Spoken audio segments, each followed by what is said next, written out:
Dhaka metro rail MRT line 6 এর উত্তরা থেকে মতিঝিল অংশে চলাচল শুরু হওয়ার পর থেকেই রাজধানীবাসীর জীবনযাত্রায় এসেছে গতিশীলতা। এই পথে চলাচল করা নগরবাসী যাদের দীর্ঘদিন যানজটের কারণে রাস্তায় আটকে থাকতে হয়েছে, মেট্রো রেল চালুর পরে তারা দ্রুততম সময়ে গন্তব্যে পৌঁছাতে পেরেছেন। রাজধানীর বিভিন্ন স্থান থেকে প্রাপ্ত গবেষণা প্রতিবেদন বলছে, ঢাকার সিংহভাগ মানুষই এখন মেট্রো রেল ব্যবহার করে তাদের গন্তব্যে যেতে স্বাচ্ছন্দ্য বোধ করেন। মেট্রো রেল যেসব এলাকা দিয়ে চলাচল করেছে সেখানকার বাসিন্দারা মেট্রো রেলের সুবিধা নিয়েছেন সব থেকে বেশি। গত 18 জুলাই কোটা সংস্কার আন্দোলনকে পুঁজি করে চিহ্নিত দেশবিরোধী দুর্বৃত্তদের হামলায় মেট্রো রেলের 2টি স্টেশন ক্ষতিগ্রস্ত হওয়ার পর থেকে মেট্রো রেল চলাচল বন্ধ রয়েছে। এই ঘটনা যেমন দুঃখজনক, ঠিক তেমনি মেট্রো রেল ব্যবহারকারীদের জন্য খুবই বেদনাদায়ক, একই সাথে বাংলাদেশের ভাবমূর্তির জন্য অসঙ্গতিপূর্ণ।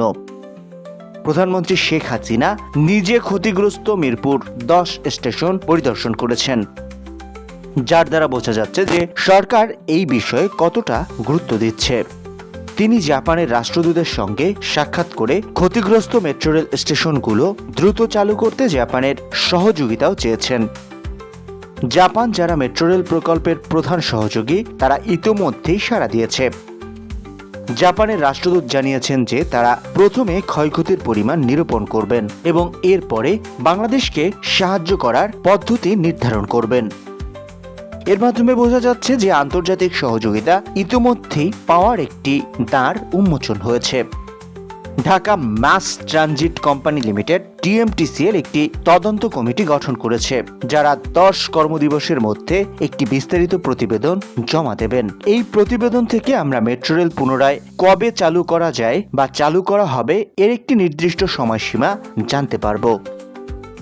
যদিও প্রাথমিক অনুমান ছিল যে পুরো সিস্টেম চালু করতে প্রায় 1 বছর সময় লাগতে পারে, কিন্তু সর্বশেষ পাওয়া তথ্য অনুযায়ী ক্ষতিগ্রস্ত স্টেশনগুলো মিরপুর 10 ও কাজীপাড়া বাদ দিয়ে অন্য স্টেশনে মেট্রো রেল চালু করতে মাত্র 1 মাস সময় লাগতে পারে। এটি নিঃসন্দেহে একটি আশাব্যঞ্জক খবর। DMTCL এর কর্মকর্তারা জানিয়েছেন যে তারা দ্রুত কাজ করছেন। প্রয়োজনীয় যন্ত্রপাতি আমদানি, টেন্ডার প্রক্রিয়া এবং কারিগরি কাজের জন্য সময় লাগলেও তারা সর্বোচ্চ গুরুত্ব দিয়ে এই কাজ করছেন।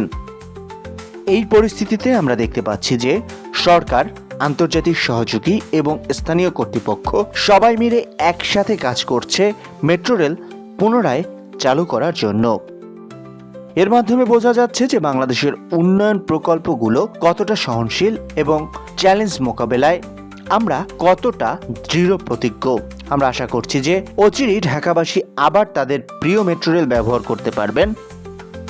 এই ঘটনার মাধ্যমে বোঝা যায় যে দুর্বৃত্তদের প্রশ্রয় না দিয়ে যে কোনো একটি গুরুত্বপূর্ণ স্থাপনাকে ধ্বংস না করে সেই স্থাপনা রক্ষায় আমাদের সকলেরই সামাজিক দায়িত্ব। আমরা আশা করব মেট্রো রেলে হামলাকারী সকল দুর্বৃত্তদের ধরে দ্রুত আইনের আওতায় আনা হবে। একই সাথে দেশে চলমান বিবাদমান এই পরিস্থিতিতে সকল হত্যার সুষ্ঠু এবং বিশ্বাসযোগ্য বিচার নিশ্চিত করা হবে।